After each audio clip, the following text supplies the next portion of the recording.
저는 능평성당에 발령을 받았어요. 아무것도 없었어요. 정말로. 모본당에서 분가금으로 딱 3천만 원을 받았어요. 근데 성당 하나 지려면 보통 27억, 30억 정도 되잖아요. 2000년이면 IMF 딱 터지고 다 망한 상태예요. 그냥 완전히 망한 상태가 2000년이에요. 본당에 가보니까 성당이 어떻게 되어 있느냐면 지붕은 천막이야. 파란 천막으로 되어 있는 거야. 그 다음에 벽은 컨테이너예요. 컨테이너. 바닥을 보니까 맨 흙이야. 성당 바닥이. 막 여기서 막 원추리가 피는 거예요. 붓꽃도 피고 성당 바닥에서. 그런데 교우들은 보니까 600명이야. 교우들 600명인데 30억짜리 건물을 어떻게 줘요? 그래서 제가 그랬어요. 요한복음 3장에 뭐라고 그랬냐면은 예수님이 46년 만에 지은 성전을 허물라고 그랬다. 며칠 만에 짓겠다고? 3일 만에 짓겠다고. 예수님이 원했던 게 건물이냐 사람이냐? 그땐 교우들이 사람이래요. 그러면은 건물 짓는 건 중요한 게 아니다. 여러분들이 행복하면 그게 성전이다. 그리고 세계 어디에서도 성당 바닥에서 붓꽃도 피고 원추리도 피는 성당이 어딨냐. 이 최고 아름다운 성전이다. 난 성당 안 질 테니까 여러분들 그렇게 알아라. 근데 이 착한 교우들이 자꾸 신축금을 내는 거예요. 내지 말라고 그래. 안 짓는다는데 부담스럽게. 그래서 제가 두 번째 한번 또 공식적으로 얘기를 했어요. 난 성당 안 짓는다고 그랬다. 왜 자꾸 내냐. 여러분들이 내면 내는 여러분들은 정말로 신앙이 좋아갖고 내지만 못 내는 교우들 미안해서 못 나오니까 내지 말아라. 그때 이제 교우들이 헷갈리는 거예요. 저게 진짜 내라는 건지 내지 말라는 건지 저게. 에? 그래서 첫 해에 교우들이 신축금을 얼마를 했냐면 7천만 원 했어요. 저는 굉장히 많이 했다고 생각해요. 굉장히. 첫 해에 600명 교우들이. 대신 이게 고객 사목 목표가 고객 기절이었기 때문에 이제 교우들한테 부활 때 성탄 때 선물 많이 줬어요. 왜냐하면 내긴 내는데 나오는 게 없잖아. 옛날에는 뭐 밀가루도 주고 그랬대는데 그 한 3, 40년 사이에 천주교에서 아무것도 안 나가요. 버릇 나빠진다고 교우들. 네. 그 대신 저는 제가 비누 공장 하니까 비누도 선물하고 내 동창이 우리밀 그거 운동하는 신부가 있으니까 그거 한 박스씩 다 하고 한 해는 성탄 때 너무 기분이 좋은 거예요. 그래서 오리농 쌀을 4kg짜리 한 가마를 집집이 다 선물을 했어요. 예수님 태어났으니까 태어난 날 밥 줘 먹으라고. 교우들이 막 성당은 막 지붕은 천막이고 막 여기 막 원추리도 피고 그러는데 맨날 선물 나오지. 성탄 때 밥 해 먹으라고 쌀을 선물로 주니까 교우들이 너무너무 막 전화를 하고 난리가 났어요. 신부님 너무너무 고맙다고. 그래서 제가 그렇게 고마웠냐 그랬더니 너무 고마웠대. 그럼 그 고마운 마음을 구유예물에 한번 표현해 봐라. 제가 이제 그랬어요. 그랬더니 교우들이 구유예물을 했는데 그때는 교우가 1000명이었는데 구유예물이 1700만 원이 나왔어요. 한 집에 7만 원씩 한 거예요. 기적이죠. 깜짝 놀랐어요. 저도 놀래고 교우들도 놀래고. 그래서 그 돈을 어떻게 했느냐? 아프리카에 다 보내버렸어요. 왜? 가난한 예수님 건데 성당 짓는데 안 짓는데 성당 짓는 기금을 한다는 게 그렇잖아요. 아프리카에 다 보내버렸어요. 교우들이 행복한 거예요. 어쨌든 성당은 없어도. 그리고 제가 이제 그 봄에 가을에 이제 할머니 할아버지들을 모시고 꼭 여기 생태마을에 모시고 왔어요. 모시고 와갖고 어떻게 해? 주일학교들은 캠프 안 데려가도 할머니 할아버지는 2박 3일씩 내가 모시고 왔어요. 진짜 중요한 교회에서 중요한 세대는 할머니 할아버지예요. 미사 다 채우는 사람들이 누구예요? 할머니 할아버지 제일 중요해. 그리고 죽지도 않기 때문에 계속 중요한 세대로 남아 있어요. 계속 중요한 세대로.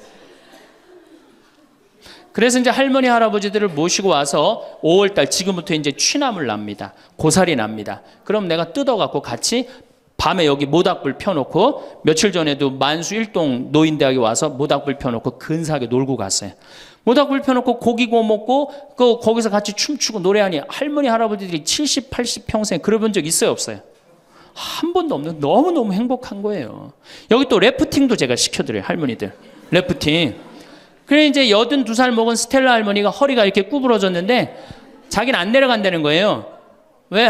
신부님 난 늙고 허리도 아프고 그래서 힘도 없고 그래서 난 못한다고. 할머니 배만 타면 배가 떠내려가는 거지. 할머니 노짓는 것도 아니니까 그냥 가자. 그래갖고 이제 할머니 손을 잡고 저 래프팅장에 내려갔어요. 근데 이제 할머니 할아버지 한 100분 정도 계셨는데 이게 머리 하얀 할아버지 머리 하얀 할머니들을 노란 하이바 씌워놓고 노란 조끼 입혀놓으니까 늙었는지 젊었는지 구분도 안 돼.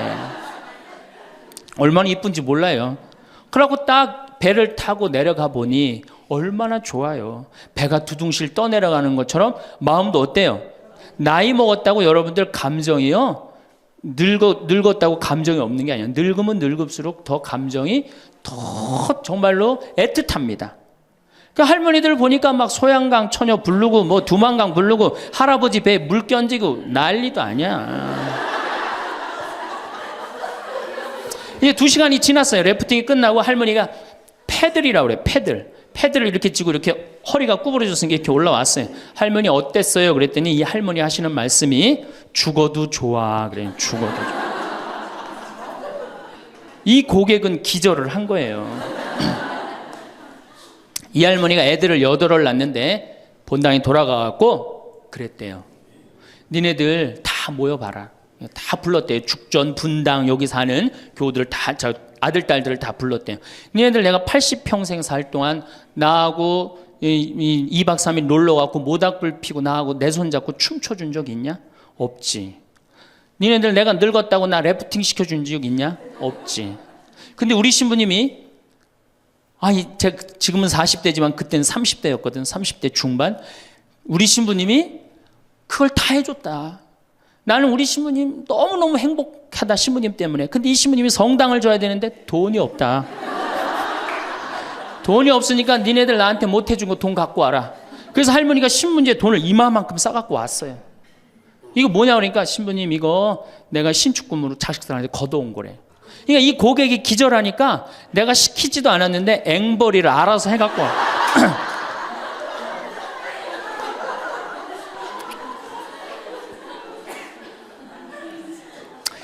그래서 이제 교우들이 하도 성당을 짓자 난 안 짓는다 그러는데 짓자 그래서 3년 9월에 시작해갖고 4년 부활절에 성당을 다 줬어요. 9개월 만에 성당을 뚝딱 줬어요. 그리고 이제 봉헌식을 하는데 교우들이 그러는 거예요. 신부님 우리가 언제 이렇게 성당을 줬느냐고. 나도 모른다. 이렇게 기절한 상태에서 자기 주머니에 돈이 나오는지도 모르고 막 낸 거야. 깨보니까 성당이 젖은 거예요. 사실은 교우들이 행복하면 성당 짓는 거 어려운 일 아니에요. 우리 정신부님도 모현 성당 참 멋있고 깨끗하게 또 지셨는데 어떻게 또 동백으로 또 가갖고 참 불쌍한 신부예요. 사실은 하나만 지면 됐지. 여러분들 조금 기절한 상태에서 좀 도와주세요. 조금 기절한 상태에서. 이렇게 성당에 나오면 행복해야 되는데 우리 천주교는 행복하지 않아요. 성당에 나가면요 우리 컨셉은 우울이야. 우울. 개신교는 컨셉이 뭐예요? 기쁨이에요. 기쁨, 감사, 찬양, 영광, 경배, 알렐루야. 그렇죠? 아멘. 이렇단 말이야 개신교는. 근데 우리 천주교는 이게 서비스의 정신이 없기 때문에 우울로 돌아갈 수밖에 없어요. 그러니까 우리는 주로 뭐냐면은 봄판공, 가을판공, 십자가의 길, 참회의 절, 양심성찰 이런 거란 말이야. 그냥 늘 우울해. 나는 우리 교우들 참 불쌍해요. 왜 불쌍하냐면은 일주일 내내 그냥 시어머니 때문에 속이 부글부글 끓었어. 남편 때문에 부글부글 끓었어. 일주일 내내 며느리 때문에 속이 부글부글 끓었어. 그래갖고 성당에 가서 이걸 좀 풀어야 되는데 성당 가면 어떻게 기를 죽이냐면 미사 시작 우리가 첫 전례가 뭐냐면 이 참회의 절이에요.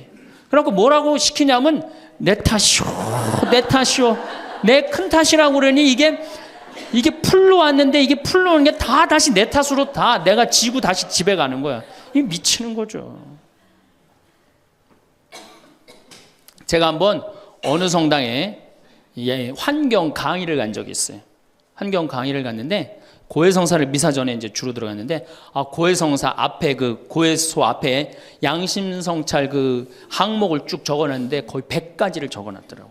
뭐 주일미사 빠진 거, 뭐 교무금 떼어먹은 거, 뭐 술집에 간 거 막 100가지 써놨어요. 보니까 내가 이렇게 들어가면서 야 저거 보고 있는 사람들 정말 우울하겠구나 그런 생각이 들었어요.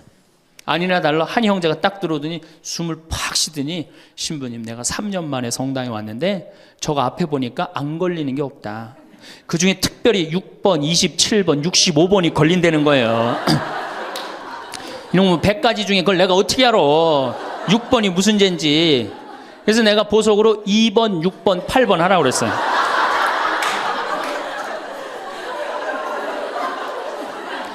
그러니까 우리 교우들은 이게 미사 참여를 해도 막 기쁘거나 내가 좀 하느님한테 경배를 드렸다, 내가 오늘 정말 알렐루야 아멘을 했다, 이런 기분이 안 들어요. 미사를 해도 막 그렇고 안 한 것 같기도 하고, 성가 소리 들으면 더 미쳐요. 내가 이 성가 이렇게 피정지도 나가서 부르다가 몇 번 죽을 뻔한 적도 있어요. 주여 임하소서 부르다가 죽을 뻔한 적 많아요. 어떻게 불러? 주여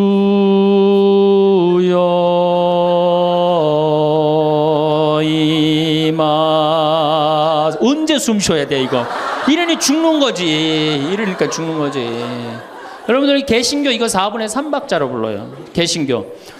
주여 임하소서 내 마음에 암흑에 헤매는 한 마리 양을 태양과 같으신 사랑에. 얼마나 좋아. 근데 우리는 이거를 어떻게 부르냐면 청승을 떨면서 불러. 청승. 태양과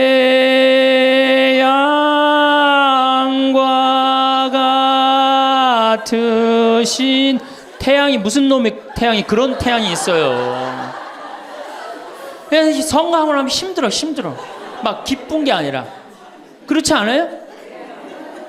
난 대림절에 제일 부르기 싫은 노래가 구세주 빨리 오사예요. 그 노래 미칩니다. 그게 빨리 오라는 거예요? 오지 말라는 거지.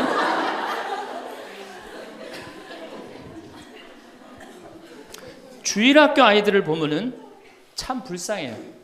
왜 불쌍하냐면 주일학교 아이들이 여름신학교를 해요. 그럼 얼마나 신나, 여름신학교를 하면은. 그래갖고 막 성당에서 티도 주고 간식도 주고 율동도 배우고. 뭐 6학년 애들은 별로 안 좋을지 모르지만 유치부 1, 2, 3학년 애들은 너무너무 신나잖아요. 그러니까 방학을 해가자마자 주일학교 한다고 성당을 막 쫓아갔어. 성당에 월요일날 이제 주일학교 여름신학교 하는 첫날 첫 프로그램이 뭐냐면은 참회예절이에요. 참회예절. 애들을 다 유치부부터 6학년까지 다 안 치고 갑자기 불을 끕니다. 성당불을 다 꺼요. 그리고 초 2개만 딱 켜놓고 주일학교 선생님이 양심성찰을 하자고 그래요. 양심성찰을 갖고 이제 주일학교 선생님이 읽기 시작합니다. 뭐라고 읽어? 유치부부터 6학년까지 앉혀놓고 나는 엄마 몰래 헌금 1,000원 중에 500원을 떼어먹었어. 이러면요 유치부 애들이 눈꼬리가 막 올라가요. 저걸 어떻게 알았지? 내가 헌금 떼어먹은 걸? 난 엄마 몰래 오락실을 갔습니다. 이게 괴로운 거예요. 애들도 괴로운 거예요. 애들도 우울 컨셉으로 이제 성장하기 시작하는 거죠. 이렇게 6년 동안 하면요 애들이 무슨 생각할 것 같아요? 6년 동안 하면은 여러분들이 잘 하셔야 돼요. 6년 동안 맨날 참회절하고 돈 떼어먹고 오락실 가고 성당 안 나가고 부모에게 불호 효도한 놈이 6학년 딱 졸업할 때 무슨 생각을 하냐면, 그래 나 같은 죄인은 이제 더 이상 성당 나갈 수가 없어. 나는 주일학교 졸업하는 동시에 성당 안 나올 거야. 죄인들은 다 떨어져 나가요. 그러니까 주일학교가 1,000명이면 중고등학교는 몇 명으로 줄어들어? 100명으로 줄어들어요. 900명의 죄인은 다 떠난 거예요. 나머지 100명은 이제 성당에 그래도 나오는데, 얘네들은 어떤 애들이냐? 정말 착한 애들이든지 정말 어리삐리한 놈이지 둘 중에 한 놈만 성당에 나오는 거예요. 개신교는 주일학교가 1,000명이면 중고등학교도 1,000명, 중고등학교가 1,000명이면 청년도 1,000명이에요. 왜? 이들은 기쁘기 때문에. 그게 현대 영성에 맞는 거예요. 이들은 행복하기 때문에. 교회 나가면 행복하잖아. 찬양도 하고 영광도 드리고. 근데 이놈 먹고 성당만 나가면 눈 감켜놓고 뭐 돈 떼어먹었느니 뭐 이러니 애들이 성당 나가고 싶어요. 점점 줄어드는 거예요. 정말로 우리 애가 아이들한테, 이 주일학교 아이들이 끝까지 신앙생활을 잘 시키고 싶으면 기쁨의 신앙을 가르쳐야 돼요. 영광의 신앙, 감사의 신앙. 우리가 이게 우울의 극치를 보면은 성지순례 때 이제 우울의 극치야. 성지순례. 이거는 진짜 이제 고쳐야 되는 병 중에 병이에요. 성지순례 언제 갑니까? 5월에 가죠? 9월에 가죠? 여러분들 본당 신부님 정말로 훌륭한 본당 신부님 만나갖고 5월 오늘 2일이죠? 참 이 좋은 때 얼마나 경치가 좋아요. 여기 좋죠?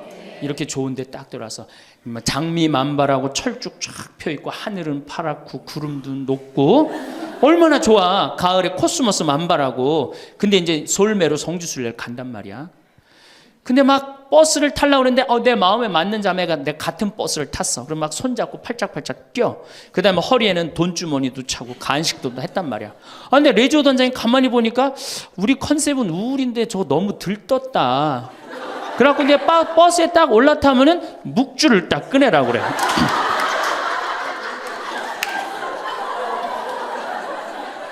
묵주를 꺼내라고 꼭 고통의 신비를 꼭 해요. 그리고 난 다음에 뭐 예수님 뭐 피땀 흘리심을 묵상합시다. 뭐 가시관 쓰심을 묵상합시다. 뭐 두들겨 맞으심을 묵상합시다. 십자가에 올라가심을 묵상합시다. 내려오심을 묵상합시다. 이걸 오단하고 나면요. 무슨 코스모스 만발하고 장미 뭐 피는 게 어디 있어요. 지금 신부님, 저 예수님 지금 십자가 올라갔다 내려오고 막 피땀 흘리고 그랬는데 그런 관광버스 안이 찬물 끼얹어놓은 것 같이 조용해져요. 그러면 내가 보기엔 그것만 해도 충분한데 또 김대원 신부님 생애를 누가 또 들고 나와서 읽기 시작을 합니다. 막 이런 얘기하면은 버스 안이 뭐 지금 뭐 관광버스를 탔는지 이게 관광버스가 아니에요. 장례차가 가는 거 장례차. 그래갖고 신부님이 1836년에 여러분들 신부님 1836년에 떠나서요. 마카오에 1837년 6월에 도착하세요. 6개월 동안을 걸어서 간 거예요. 기가 막히죠? 그런데 신부님 유학 중에 신부님 1836년에 떠났으니까 아버지가 39년에 죽어요. 순교를 하세요. 그러니까 유학 중에 아버지가 죽은 거야. 얼마나 이게 그 어린 그 신학생한테 마음이 아프겠어요. 정말 기가 막히죠. 그럼에도 불구하고 조선교회를 위해서 견디죠. 그런데 또 중간에 최 프란치스코라고 동료 신학생이 죽어요. 우리 신부들한텐 동기가 죽는 건 형제가 죽는 거하고 똑같은 거예요. 그게 얼마나 또 마음이 아파. 그래갖고 45년에 조선에 돌아와 보니 세례를 받았나 성사를 받았나 교우들이 정말 신부님 생각해 기가 막히냐. 그땐 부제님이었는데.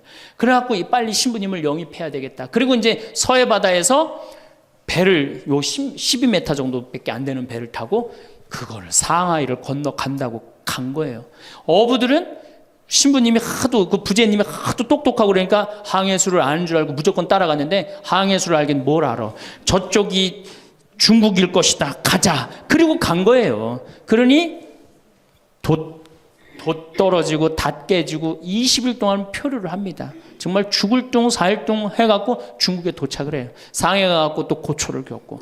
그래서 이제 주교님을 만나갖고 서품을 받고 또 어떻게 또 중국에서는 또 어떻게 저쪽이 조선일 것이다. 그것도 주교님까지 모시고 가자. 그래갖고 갔어요.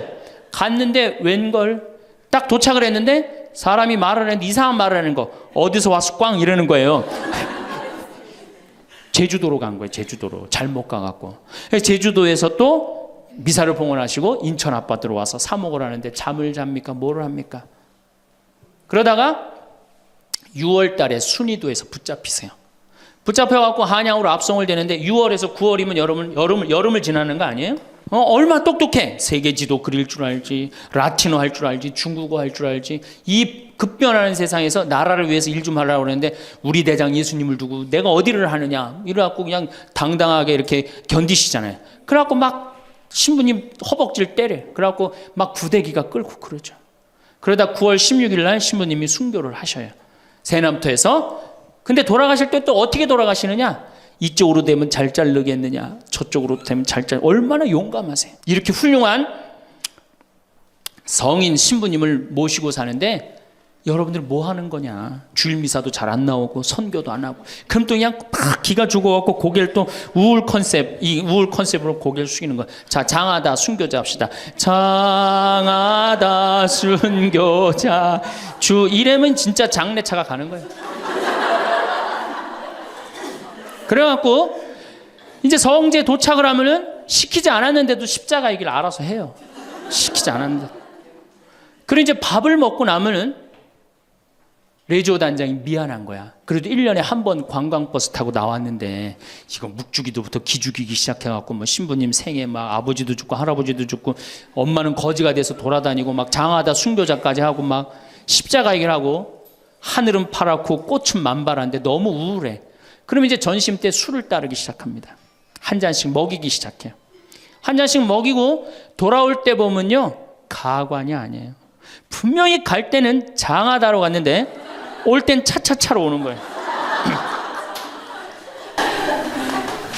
제가 보좌 신부 때, 그때는 92, 3년도니까 대단했었어요. 지금은 많이 사고 때문에 못 일어나게 했죠. 그때는요, 관광버스 그 사이에 나와갖고 춤 엄청나게 췄어요.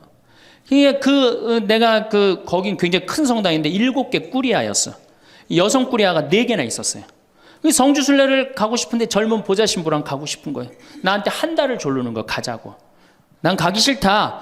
왜 가기 싫으냐 그랬더니, 거기 가면은 갈 땐 거룩한데 올 때는 너무 정신 없어서 난 가기 싫다. 그래도 우리 단장들이 막아줄 테니까 신부님 갑시다. 그래서 제가 그럼 갑시다 하고 갔는데, 갈 땐 역시 거룩하게 가더라고요. 근데 그 성당은 여러분들처럼 굉장히 젊은 성당이야. 젊은 아줌마들이 많았어요. 내리자마자 술을 소주에 박스로 그냥 먹는 거예요. 근데 딱 버스에 올라타자마자 복도에 나와서 춤추기 시작해요. 근데 저는 이해가 돼요. 1년 내내 우울했는데 딱 하루 스트레스 풀 수 있는 유일한 기회는 언제야? 성주순례 돌아오는 길. 한국 천주교 공인 다 똑같아요. 모든 성당이 다 똑같아요. 갈 땐 거룩하고 올 땐 난장판이에요. 막 춤을 추다가 자기네들끼리 춤추니까 재미없잖아. 보좌 신부하고 같이 추고 싶은데 맨 앞에 보좌 신부는 앉아있는데 이 단장님들이 막았는데 제가 어쩔 수 없이 끌려나갔어요. 신부님, 우리하고 좀 오늘만은 같이 좀 놀아달라고. 그래서 저는 춤출 줄 몰라요. 신부님 걱정하지 말라고, 우리가 다 알아서 한다고. 어떻게 알아서 해? 내 손을 붙잡더니 그래갖고 이제 한 5분 정도 쳐갖고 이제 예의를 갖췄겠다 싶어갖고 이제 좀 들어가겠습니다. 그랬더니 이 자매님들이 힘이 얼마나 좋은지 내 양복 뒷덜미를 딱 잡더니 가긴 어딜 가느냐고. 오늘만은 안 된다고. 우리하고 오늘만은 신부님 우리하고 함께 놀아줘야 된다고. 그럼 막 추는 거예요. 뒤에 있는 아줌마들이 뭐라 그래? 야, 니네들만 신부님 데리고 놀지 말고 뒤로 좀 보내 이러네. 그러면 이제 이때부터는 이제 이 아줌마가 한번 품에 안고 추고 저 아줌마가 한번 품에 안고 추고 들어가지도 못하고 제발 나 좀 들여. 그때 뭐 보좌 신부니 지금이야 이제 막 인상 쓰고 승질 부리면 되지만 그때는 그게 됩니까? 막 보좌 신부 때 통제가 안 돼요. 그런데 성당 도착 2km 전에 기적이 일어납니다. 갑자기 누가 마이크를 붙잡더니 하늘에 계신 우리 아버지 이러면요 다 자기 자리로 뛰어들어가요. 알아서. 나는 하늘에 계신 우리 아버지가 그렇게 전능한지 그때 딱 알아봐요. 하늘에 계신 우리 아버지 굉장히 전능하세요. 그래갖고 이제 은총이 가득하신 마리아를 하면은 이게 머리를 다듬습니다. 이제 은총이 가득한.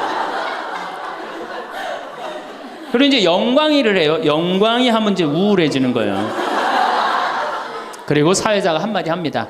우리 이제 본당에 돌아가서 열심히 살자고. 그럼 다 우울하게 집에 가는 거예요. 왜 신앙생활하면서 왜 우울해야 되느냐? 왜 내가 하느님을 믿으면서 정말로 자랑스럽고 당당하고 행복하지 않느냐? 문제가 많습니다. 예수님은 굉장히 축제를 좋아하셨어요. 예수님은. 여러분들 예수님 태어날 때 어떻게 태어나셨어요? 태어날 때부터 범상치 않게 태어났죠? 어떻게 태어났어요? 쇼를 하면서 태어났잖아요. 우주 쇼를 하면서. 그리고 예수님은 항상 뭐라고 그러셨느냐면 하늘나라를 잔치에 비유하기를 좋아하셨어요. 잔치 참 좋아하셨어요. 잔치. 좋아하셨잖아요, 잔치. 그리고 당신은 항상 어디에 비유하기를 좋아하셨어요? 신랑에 비유하기를 좋아하셨어요. 이거 기쁨이에요, 우울이에요? 기쁨이죠? 그리고 예수님 부활하고 난 다음에 제자들 막 물고기 다 잡았을 때 어떻게 해줬어? 물고기 바베큐로 준비를 해줘갖고 와서 먹어라. 먹는 거 굉장히 중요하게 여기신 분이에요. 예수님. 먹는 거. 예수님 뭐 바리사이나 사두가이가 예수님 보고 욕할 때 뭐라 그래? 저 사람 맨날 먹고 마신다. 맨날 먹고 마신다. 예수님은 먹고 마시는 거 무지 좋아해요. 그래서 첫 기적을 뭘로 하셔요? 가나의 혼인잔치로 하는데 뭘로 만들어? 술을 많게 하는 기적을 하잖아요. 그러니까 술로 당신의 구원 사업을 시작하신 분이에요. 예수님은 술로 시작해서 술로 끝내십니다. 어떻게? 최후의 만찬 때 술 3잔 마시고 성찬전례 제정하신 거예요. 그럼 얼마나 우리의 인간의 삶을 축복하셨어요. 그런데 2000년 동안, 그리고 예수님 뭐라 그랬어요? 행복. 구약 시대는요 전부 하지 말아요. 뭐 하지 마라, 뭐 달린 짐승 먹지 말아라, 뭐 하지 말아라, 뭐 하지 말아라, 주일 안식일 날 뭐 하지 말아라, 맨 하지 말아잖아. 근데 신약 시대 와갖고 예수님이 입을 열어 하신 첫 마디가 뭐냐면은 첫 설교, 첫 강론. 이게 굉장히 중요합니다. 첫 강론이 마태복음 5장부터 8장까지에 있는 산상설교예요. 그 산상설교의 첫 강론이 뭐냐면 진복 8단이에요. 예수님이 입을 열어갖고 하신 거는 하지 마라가 아니라 해라야, 해라. 어떻게 해라? 행복하여라 마음이 가난한 사람들, 행복하여라 마음이 온유한 사람들, 행복하여라 마음이 깨끗한 사람들, 행복하여라 슬퍼하는 사람들. 그러니까 예수님이 우리한테 원했던 건 뭐야? 행복하기를 원한 거예요. 행복하기를. 5장 8절에 뭐라고 그러시냐면 너희는 기뻐하고 즐거워하라. 하늘에 받을 상이 크다. 우리 보러 기뻐하고 즐거워하라고 그러는데 2000년이 지나서 와서 보니까 기뻐하고 즐거워하는 건 온데간데 없고 우울만 남아있어. 이거 문제가 있는 거죠. 그리고 7장에 뭐라고 그러셔요? 너희들 걱정하지 말아라. 내일 걱정은 누구한테 맡겨라? 내일한테 맡기고 오늘 한 일로 오늘 충분하다. 이렇게 예수님이 우리한테 행복한 걸 가르쳐 줬는데 우린 행복은 온데간데 없고 우울한 것만 남아갖고. 그러니까 우울하니까 우리 천주교 교우들은요 하늘을 향하지 않습니다. 어딜 향해요? 땅바닥을 향해. 땅바닥을 향하다 보니까 못 받은 것만 생각나는 거야.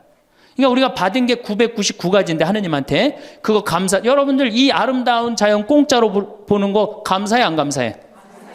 공기 공짜로 마시는 거 감사해 안 감사해? 하느님이 빈님 공짜로 내려주시는 거 감사해 안 감사해?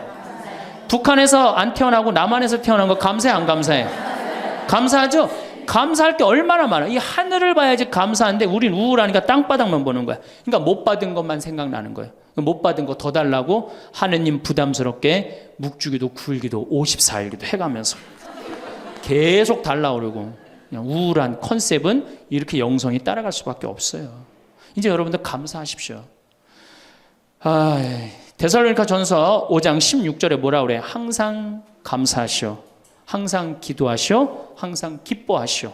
이것이 우리 주 예수 그리스도를 통하여 드러내신 하느님 아버지의 뜻입니다. 그랬어요.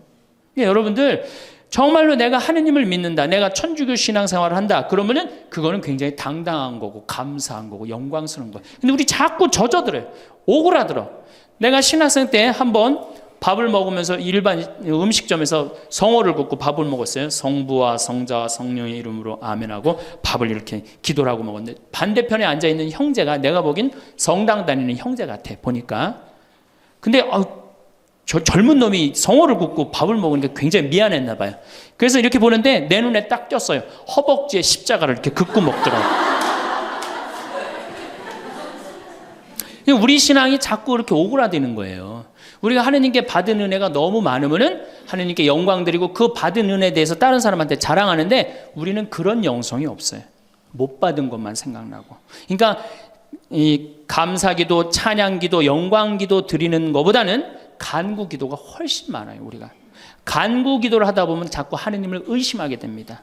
여러분들 신앙은요 감사드리고 찬양드리다 보면 하느님과 거의 하나가 되는데요, 자꾸 간구기도를 바치면 자꾸 하느님과 갭이 생겨요. 점점 멀어지는 거예요. 그러니까 여러분들이 청원기도를 많이 하면 할수록 어때요? 하느님과 멀어지는 거예요. 예수님이 뭐라 그랬어요? 너희들 굳이 이 말 저 말 하지 말아라. 하느님 아버지가 다 알아서 해줄 거다. 그 좋은 말씀을 우리가 다 듣고도 우리는 신앙의 본질을 자꾸 어긋나고 있는 거예요. 그래서 여러분들 이제 우울을 내다 버리십시오. 자, 이 현대교회의 물론 모든 우리 교회의 화두는 뭐냐? 선교예요. 선교. 그렇죠? 네. 하늘나라를 선포하고 선교하는 거예요. 그런데 교황님 때 막 10% 막 선교가 됐는데 지금은 2%로 떨어지더니 이제는 거의 1%대로 선교가 떨어졌어요. 선교가 안 돼요.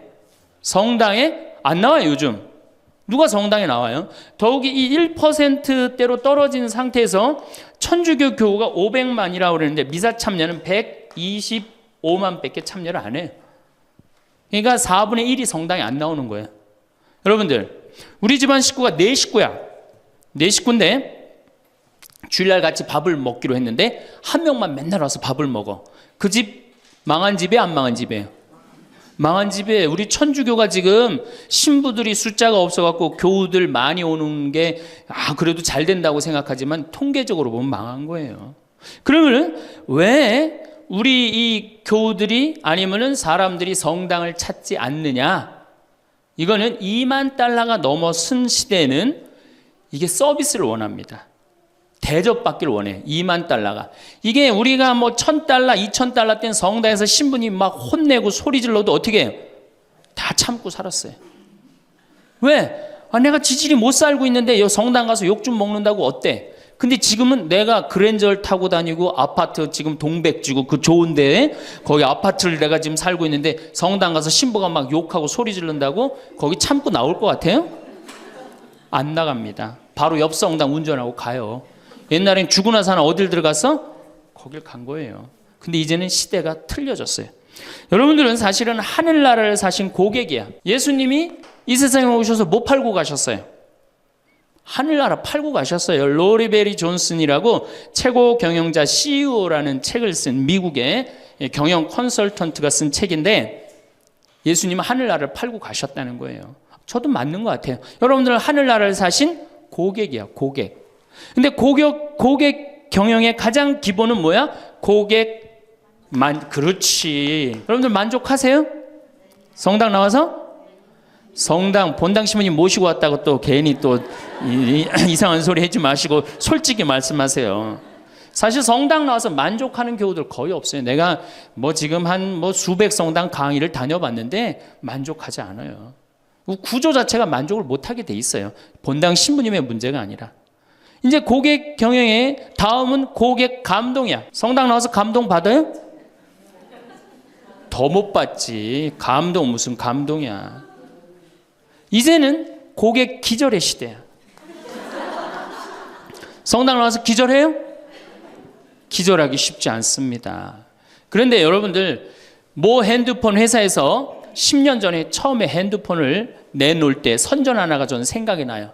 어떤 여성이 핸드폰을 이렇게 목에 걸고 막 자기 이 핸드폰에서 36화음이 막 나오는 거야. 너무너무 좋아. 그래갖고 앞에 전보산대를 못 봐요. 전보산대 못 받고 전보산대에 부닥쳐서 기절을 합니다. 그 컨셉이 뭐냐 하면은 우리 핸드폰 쓰면 기절시켜 주겠다. 그거거든. 그래갖고 단일 품목으로 1위에 올라섰어요. 그러니까 이게 고객을 기절시켜줘야지 고객이 그 물건을 쓴단 말이야. 성당에도 어떻게 해야 돼? 기절해야지 성당에 많이 나오는 거예요. 근데 우리 수원교구, 내가 수원교구 신부지만은 수원교구 사실 만족, 감동, 기절할 일이 없어요. 서울에서 막 인구가 막 밀려갖고 툭하면 본당 분가야. 그래갖고 내가 성당을 정말로 열심히 줬어. 상하성당을 열심히 줬어. 아니 사실 신갈성당부터 시작해줘. 신갈성당을 열심히 줬어. 그래갖고 열심히 져갖고 이제 근데 열심히 신앙생활을 해야 되겠다. 그런데 갑자기 어느 날 본당 신부가 본당 분가. 근데 재수없이 신갈성당에 속해서 산 게 아니라 내가 살고 있는 데가 상하구역이야. 그럼 어떻게 돼요? 또 내야 돼. 그래갖고 또 한 5년 열심히 줬어. 근데 열심히 줬는데 내가 또 이사를 갔는데 돈 모았고 이사를 갔는데 그 와중에 동백으로 갔는데 거기서 또 성당을 또 짓는다고 신축금을 내라 그래. 고객 기절이 아니라 고객 짜증이에요. 여러분들 돈 있는 교우들은 그나마 열심한 교우들은 냅니다. 근데 돈 없는 교우들은 한 번 못 내고 두 번 못 내면 다음에 어때요? 나중에 나오지 뭐. 나중에 돈 생기면 그다음에 내가 나오지. 그리고 떠나요. 그게 10%예요. 한 번 질 때마다 떠나는 인원이 10%예요. 그러니까 개신교는 한 번 지면은 어때요? 또 신축금 냅니까? 안 냅니까? 안 내요. 죽을 때까지 내가 여기 다니면 되는 거예요. 근데 우리 천주교는 내가 그냥 이사 가는 데마다 그냥 성당 짓는데 골라서 가는 교우들도 있어. 그러니까 한 교우가 5성당 짓는 교우들도 많아요. 그래서 저한테 그러는 교우들 많아요. 신부님, 제가 앉은 자리에서 5개 졌습니다. 참 이게 참 어려운 일이죠. 5개 성당 지금 평생 신축금만 냈다는 거예요. 정말 우리 교우들을 우리 이 성당에서 정말로 고객 대접을 하느냐? 우선 용어부터가 기분 나빠요. 용어가 신자야, 신자. 믿을 신의 놈자자를 써요. 믿는 놈들이다, 이거 믿는 놈들이다. 천주교 공식 기도문이 뭐냐면 신자들이 바치는 빵과 포도주를 받아달라고 그래요. 신자들이. 그러니까 믿는 놈들이 바치는 빵과 포도주를 받아달라. 그래도 여러분들 좋다고 열심히 미사 참여하는 거 보면 신기해, 천주교 교우들. 개신교는 성도예요, 성도. 여러분들 거룩한 물이야. 벌써 믿는 놈들 여러분하고 성도 여러분하고 기분이 어때요? 성도가 훨씬 기분 좋을 거 아니에요. 그렇죠? 불교는 불자야. 부처님의 아들 자자를 씁니다. 부처님의 아드님들. 그러니까 불자님, 이게 가능합니다. 그렇죠? 성도님, 거룩한 무리 여러분님 가능하죠? 신자님 가능해요? 믿는 놈들한테 무슨 놈자를, 님자를 붙여요. 그러니까 이 불자님들은 감동을 받는 거예요. 절에 가면 스님이 얼마나 잘해줘요. 정말로 감동을 받죠. 그러니까 이 불자들은 시주를 하면은 100만 원에서 1000만 원 정도 합니다. 한 번 하면. 정말 이렇게 해요. 시주 한 번 하면. 보통 뭐 영산제 49제 같은 거 지낼 때요, 1000만 원, 2000만 원 다 해요. 성도님들은 10,000원에서 한 10만 원 정도 합니다. 헌금을 하면. 믿는 놈들은 1,000원만 하면 되는 거예요. 그러니까 우리 교우들 헌금 안 낸다고 욕하고 혼낼 거 하나도 없다. 교우들을 헌금을 많이 내게 하려면 어떻게 하면 된다? 기절시켜주면 된다. 기절. 고객 감동을 시켜주면 된다는 얘기예요. 그 예수님의 그 경영 기법의 기본은 서비스예요. 사실은 서비스. 이게 굉장히 중요합니다. 예수님은 이 세상에 오셔서 유행어가 있으셨어요. 입만 열면 하시는 말씀이 사랑해라가 아니었어요. 입만 열면 하신 말씀이 뭐냐면은 섬겨라야, 섬겨라. 너희 사이에 높은 사람이 되고자 하는 사람은 남을 섬기는 사람이 되어야 하고 으뜸이 되고자 하는 사람은 종이 되어야 한다. 사실은 사람의 아들도 섬김을 받으러 온 것이 아니라 섬기러 왔고 많은 사람을 위하여 목숨을 바쳐 몸값을 치르러 온 것이다. 마태복음 20장에 나오는 얘기예요. 사람의 아들도 뭐하러 왔어? 서비스하러 왔다는 얘기예요. 섬기러 왔다는 얘기예요. 23장에 보면 너희 중에 으뜸 가는 사람은 너희를 섬기는 사람이 되어야 한다. 누구든지 자기를 높이는 사람은 낮아지고 자기를 낮추는 사람은 높아진다. 마르코 복음에도 예수님이 너희 중에 으뜸이 되고자 하는 사람은 섬기는 사람이 되어야 한다. 그러니까 예수님은 이 세상에 오셔서 봉사 받으러 오신 게 아니라 뭐하러 오셨어요? 봉사하러 오신 거예요. 섬기러 오셨어요. 예수님은 분명히 섬기러 왔는데 지금 현대교회를 보면은 거꾸로 돼 있어요. 교우들이 수녀님과 신부님을 섬기고 신부들이 주교님을 섬기고 위에선 통치하고. 이게 경쟁력이 있을 것 같아요? 경쟁력 없습니다. 경쟁력, 시대가 어떤 시대인데 지금 거꾸로 가고 있어요. 대통령도 지금 국민들을 섬기느니 많이 했는데 우리 가톨릭처럼 이렇게 철저하게 이 아래로 그냥 내리꽂는 데는 없어요. 그러니까 경쟁력이 있을 수가 없어요. 예수님은 아무리 당신이 이렇게 말을 해도 못 알아들을 것 같으니까 마지막 날에 어떻게 해요? 스스로 겉옷을 걷어붙이고 제자들의 발을 닦아줍니다. 이스라엘에서 제자들을 그 사막에서 먼지 있는데 발을 닦아준다는 건 종이 할 수 있는 최고의 그 아래의 섬김의 모습을 보여준 거예요. 내가 너희들의 발을 닦았듯이 너희도 어떻게 해라? 서로 섬겨라. 그러니까 이 섬기는 거는 21세기의 문제가 아니고 우리 교회의 본질이에요, 본질.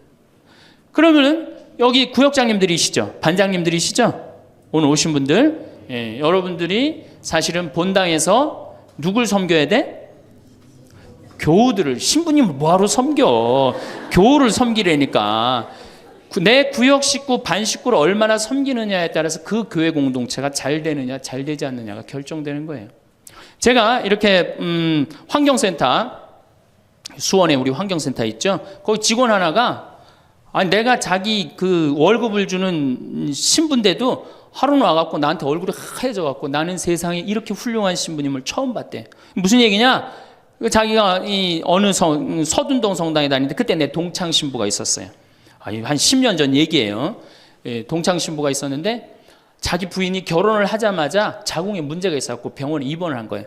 근데 이 형제는 세례를 받았지만 자매는 세례를 받지 않았어요. 그런데 그 구역에서 가만히 이렇게 가정방문을 이렇게 구역장님들이 사정을 제일 잘하는 사람이 누구예요? 구역 사정을 제일 잘하는 사람.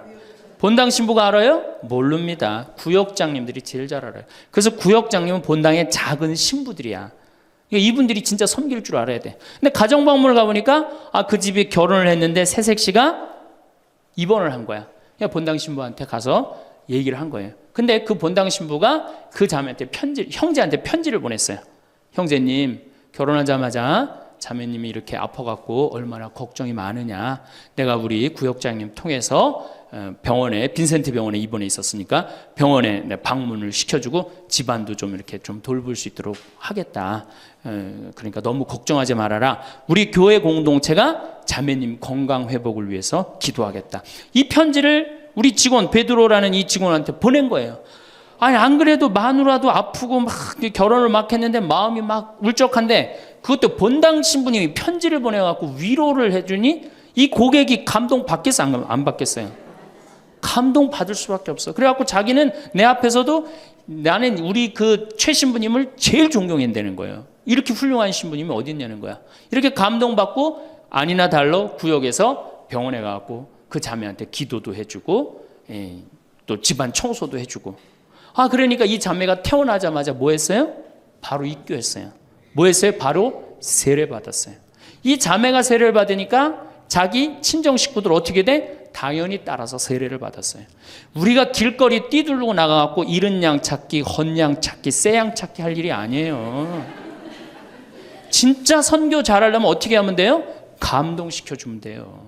기절시켜주면은 알아서 옵니다. 근데 기절시켜줄 생각은 안 하고 어디서 뛰두르고 그냥 헌 양 찾고 새 양 찾고 그거 교우들 피곤해 안 피곤해? 솔직히 피곤해죠? 이게 전국으로 나가는 거니까 확실하게 얘기하세요. 네. 우리 천주교 교우들 부부싸움하고 어디 갈 데 있어요? 없죠? 여러분들 부부싸움 하면은 우리 정현석 신부님이 저기 재워줘요? 정영철 신부님 재워주세요? 사제관에 가면 재워줘요? 잤다가는 신부님도 쫓겨나고 여러분들도 쫓겨나요. 천주교는 어디 가서 잘 데가 없어요. 잘 데가. 그러니까 성당은 많이 저놀지 모르지만 교우들이 가서 쉴 데는 없단 말이에요. 영적으로 지친 교우들이. 근데 개신교는 여러분들 지금 버스 타고 여기 이 동백에서 여기까지 지금 오셨는데 여러분들은 못 느꼈지만 저는 그 길을 잘 알아요. 개신교 기도원이 10개가 넘게 여러분들 지나왔어요. 10개는 넘게. 그러니까 막 속상하고 싸우고 그러면 보따리 싸두고 어디 가요? 기도원 가면은 거기서 아버지 막 소리 지르고 막 이러면은 3일 정도 하면은 속 풀리잖아요. 그럼 또 돌아갈 수 있는 거 아니에요. 그거 얼마나 좋아요. 불교는 뭐가 있어요? 절에 가면 암자에서 다 재워줍니다. 제가 88년에 희방사라는 데를 갔었어요. 소백산을 갔는데 희방사에 갔는데 수녀님들하고 같이 갔었어요. 수녀님들하고 같이 여관에 갈 수가 있나? 그래서 희방사에 절에 들어가갖고 스님한테 그랬어요. 나는 신학생이고 우리 수녀님들인데 내일 새벽에 산에 올라가야 되는데 딱히 잘 데가 없다. 재워줬으면 좋겠다. 근데 스님이요 지금도 기억이 남아요. 두말 않고 방 2개를 수녀님 방, 내 방 이렇게 딱 내주시는 거예요. 주무시고 가시라고. 근데 우리 천주교 어디 가서 좀 재워달라고 그러면 재워줄 데 있어요? 교구청 가면 재워줍니까? 하루 저 어디 가서 잘 데가 없는데 여기 좀 재워주면 안 되겠습니까? 재워줘요? 우리는 우리도 모르게 벽을 하늘같이 쌓고 살고 있어요. 천주교에 들어오기가 제일 어려운 거예요. 돌다 맨 마지막에 오는 데가 어디야? 천주교야. 우리가 그만큼 높은 벽을 쌓아놓고 무슨 고객 만족 예수님이 섬기라고 그러는데 섬기긴 뭘 섬겨요.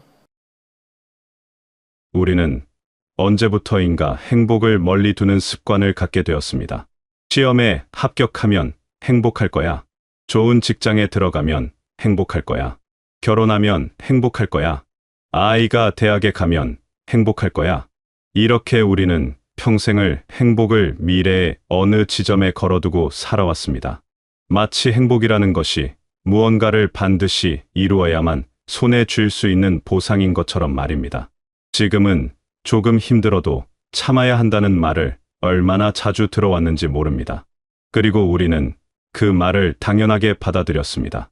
참는 것이 미덕이고 오늘의 즐거움을 뒤로 미루는 것이 성숙한 어른의 태도라고 배워왔으니까요. 그렇게 우리는 수십 년을 달려왔습니다. 그런데 문득 멈춰 서서 돌아보면 이상한 생각이 듭니다. 나는 언제 행복했던 걸까 하는 의문이 생깁니다. 그토록 기다리고 참았던 그 순간들이 정말로 나를 행복하게 만들어 주었는지 돌아보게 됩니다. 우리가 평생 따라야 한다고 배운 수많은 규칙들이 있습니다. 성실해야 하고, 근면해야 하고, 책임감 있게 살아야 한다는 가르침들입니다. 이런 것들을 우리는 마치 숙제처럼 의무처럼 여겨왔습니다. 해야만 하는 것, 지켜야만 하는 것, 그렇지 않으면 안 되는 것으로 받아들였던 겁니다. 그런데 여기서 잠깐 생각을 바꿔보면 달라집니다. 이 모든 지혜들이 사실은 우리를 억누르기 위한 것이 아니라 오늘 더 평온하고 만족스러운 하루를 보내는 방법을 알려주는 안내서였다는 것을 깨닫게 됩니다. 행복은 무언가를 이룬 대가로 받는 상이 아닙니다. 행복은 우리가 매일 누려야 할 당연한 권리입니다. 숨을 쉬고 밥을 먹고 잠을 자는 것처럼 행복도 우리 삶의 기본적인 요소여야 합니다. 그런데 우리는 너무 오랫동안 행복을 사치처럼 여겨왔습니다. 무언가를 다 이루고 난 뒤에야 누릴 수 있는 특별한 것으로 치부해버렸던 겁니다. 하지만 그것은 잘못된 생각이었습니다. 행복은 결승선에 도착했을 때 받는 메달이 아니라 달리는 과정 자체에서 느낄 수 있는 감정입니다. 그렇다면 오늘의 행복은 어디에서 시작될까요? 그것은 거창한 곳에 있지 않습니다. 아침에 눈을 뜨고 창문을 열었을 때 들어오는 햇살을 느끼는 순간에 있습니다. 산책을 나가 바람이 뺨을 스치는 감촉을 느낄 때 있습니다. 좋아하는 음악을 듣거나 맛있는 식사를 천천히 음미할 때 있습니다. 오랜만에 연락한 친구와 웃으며 이야기를 나누는 그 순간에 있습니다. 화분에 물을 주며 새싹이 돋아난 것을 발견하는 작은 기쁨 속에 있습니다. 창밖을 내다보며 계절의 변화를 느낄 때 그 안에 있습니다. 이런 것들이 너무 소소해서 행복이라고 부르기 민망하다고 생각할 수 있습니다. 하지만 생각해보면 알 수 있습니다. 우리가 그토록 기다렸던 큰 목표들을 이루었을 때의 기쁨은 얼마나 오래 갔습니까? 며칠, 몇 주, 그리고 나면 또다시 다음 목표를 향해 달려가야 했습니다. 반면 이런 작은 순간들의 행복은 매일 반복될 수 있습니다. 매일 새롭게 느낄 수 있습니다. 이것이야말로 진짜 우리 삶을 채워주는 행복입니다. 하루를 마무리하며 오늘 감사했던 일 3가지를 떠올려보는 습관을 가져보십시오. 처음에는 어색할 수 있습니다. 특별한 일이 없었다고 생각될 수도 있습니다. 그러나 조금만 마음을 기울이면 보입니다. 맛있게 먹은 식사, 따뜻하게 나눈 인사, 편안했던 낮잠, 이런 것들이 모두 감사할 만한 일입니다. 이렇게 하루하루 작은 것에 감사하는 마음을 갖다 보면 삶을 바라보는 시선이 달라집니다. 부정적인 것보다 긍정적인 것에 더 눈이 가게 되고 불만보다 감사가 먼저 떠오르게 됩니다. 옆집에 사는 분께 따뜻한 말 한마디를 건네는 것도 오늘의 행복을 만드는 방법입니다. 안녕하세요. 날씨 좋네요. 건강하세요. 이런 짧은 말 한마디가 나의 하루를, 그리고 상대방의 하루를 조금 더 따뜻하게 만들어줍니다. 행복은 혼자만 느끼는 것이 아닙니다. 나누면 나눌수록 더 커지는 것이 행복입니다. 내가 건넨 미소 하나가 돌고 돌아 다시 내게로 돌아올 때 그 기쁨은 배가 됩니다. 거창한 미래의 목표만 쫓다 보면 정작 중요한 것을 놓치게 됩니다. 바로 지금 이 순간의 나 자신입니다. 내가 무엇을 좋아하는지, 무엇을 할 때 편안한지, 어떤 순간에 미소가 지어지는지 알지 못한 채 그저 달려가기만 하는 삶은 결국 나를 잃어버리는 삶입니다. 목적지만 바라보며 달리다 보면 길 위에서 만나는 아름다운 풍경들을 모두 놓치게 됩니다. 오늘의 감정에 솔직해지고 오늘의 즐거움을 소중히 여길 때 비로소 우리는 진짜 나를 발견하게 됩니다. 내가 정말 원하는 것이 무엇인지, 어떻게 살아가고 싶은지가 보이기 시작합니다. 이것이 바로 나다운 삶을 만들어가는 과정입니다. 남들이 정해놓은 기준이나 사회가 요구하는 모습이 아니라 내가 진심으로 원하는 나의 모습을 찾아가는 여정입니다. 그 여정은 멀리 있지 않습니다. 바로 오늘 이 순간부터 시작됩니다. 미래를 준비하는 것이 나쁘다는 이야기가 아닙니다. 계획을 세우고 목표를 향해 나아가는 것도 물론 중요합니다. 다만 그 과정에서 오늘을 희생하지 말자는 것입니다. 미래를 위해 오늘을 담보로 잡히지 말자는 겁니다. 미래의 행복을 위해 오늘의 행복을 포기하는 것은 어쩌면 평생 행복을 미루는 것일 수 있습니다. 내일을 위해 오늘을 견디는 삶이 아니라 오늘도 의미 있고 내일도 기대되는 삶을 살아야 합니다. 생각해보면 우리 삶은 결국 오늘의 연속입니다. 어제도 오늘이었고 내일도 오늘이 될 것입니다. 그렇다면 이 오늘을 소중히 여기고 이 오늘을 행복하게 만드는 것이야말로 가장 현명한 선택입니다. 행복한 오늘들이 모여서 행복한 일주일이 되고 행복한 한 달이 되고 행복한 1년이 됩니다. 그렇게 쌓인 시간들이 결국 행복한 날을 만들고 행복한 인생을 완성합니다. 우리는 너무 먼 곳만 바라보며 살아왔습니다. 저 멀리 수평선 너머에 행복이 있을 거라고 믿으며 쉬지 않고 달려왔습니다. 그런데 이제는 잠시 멈춰 서서 발밑을 보아도 좋습니다. 우리가 그토록 찾아 헤매던 행복이 사실은 바로 여기 우리 곁에 있었다는 것을 깨닫게 될 것입니다. 발밑에 피어있는 작은 들꽃처럼 행복은 늘 우리 가까이에 있었습니다. 오늘 아침 맞이한 하루가 선물입니다. 이 하루를 어떻게 보낼 것인가는 전적으로 우리의 선택입니다. 불평하며 보낼 수도 있고 감사하며 보낼 수도 있습니다. 힘들다고 한숨 쉬며 보낼 수도 있고 작은 기쁨을 찾으며 보낼 수도 있습니다. 어떤 선택을 하느냐에 따라 같은 하루도 전혀 다른 하루가 됩니다. 똑같은 스문의 시간이지만 그 안을 무엇으로 채우느냐에 따라 천국도 되고 지옥도 됩니다. 행복은 어디 멀리 숨어 있는 보물이 아닙니다. 행복은 우리가 만들어가는 것입니다. 오늘 이 순간 내가 무엇을 선택하고 무엇에 집중하느냐에 따라 행복은 얼마든지 만들어질 수 있습니다. 거창한 성취나 특별한 사건이 없어도 우리는 충분히 행복할 수 있습니다. 아니, 오히려 평범한 일상 속에서 찾는 행복이 더 진실되고 오래갑니다. 일상의 평범함 속에 진짜 삶의 의미가 담겨 있습니다. 지금까지 행복을 너무 멀리 두고 살아온 분들이 많습니다. 언젠가는 행복해질 거라고 믿으며 오늘의 기쁨을 뒤로 미루며 지내왔습니다. 하지만 이제는 괜찮습니다. 지금부터라도 오늘의 행복을 선택하면 됩니다. 너무 늦은 것은 없습니다. 오늘이 바로 여러분이 행복해질 수 있는 가장 좋은 날입니다. 어제는 지나갔고 내일은 아직 오지 않았습니다. 우리에게 주어진 것은 오직 오늘뿐입니다. 작은 것부터 시작해 보십시오. 오늘 하루 무엇 하나라도 마음을 기울여 온전히 느껴보십시오. 밥을 먹을 때는 그 맛을 천천히 느껴보고 걸을 때는 발바닥에 닿는 땅의 감촉을 느껴보십시오. 하늘을 올려다보고 구름의 모양을 구경해보고 꽃이 피어 있으면 그 향기를 맡아보십시오. 이런 작은 순간들에 집중할 때 비로소 삶이 얼마나 풍요로운지 알게 됩니다. 평범한 순간들이 사실은 기적 같은 순간들이었다는 것을 깨닫게 됩니다. 여러분의 행복은 먼 미래에 있지 않습니다. 바로 지금 여기에 있습니다. 오늘 아침 맞이한 이 순간에 있습니다. 여러분이 숨 쉬는 이 공간에 있습니다. 더 이상 행복을 미루지 마십시오. 더 이상 행복을 조건부로 만들지 마십시오. 무언가를 이루어야만, 무언가를 갖춰야만 행복할 수 있다는 생각에서 벗어나십시오. 여러분은 지금 이 순간에도 행복할 자격이 충분합니다. 아무것도 증명하지 않아도 됩니다. 아무것도 이루지 않아도 됩니다. 그저 여러분이 존재한다는 것만으로도 행복을 누릴 권리가 있습니다. 이것을 기억하십시오. 그리고 오늘부터 스스로에게 행복할 권리를 선물하십시오. 자신에게 가장 먼저 친절해지십시오. 삶은 예상보다 빨리 흘러갑니다. 내일을 기다리다가 정작 중요한 오늘을 놓치지 마십시오. 여러분의 모든 오늘이 소중합니다. 그 하루하루가 모여 여러분의 삶이 됩니다. 그러니 오늘을 행복하게 만드십시오. 작은 것에서 기쁨을 찾으십시오. 평범한 순간에 감사하십시오.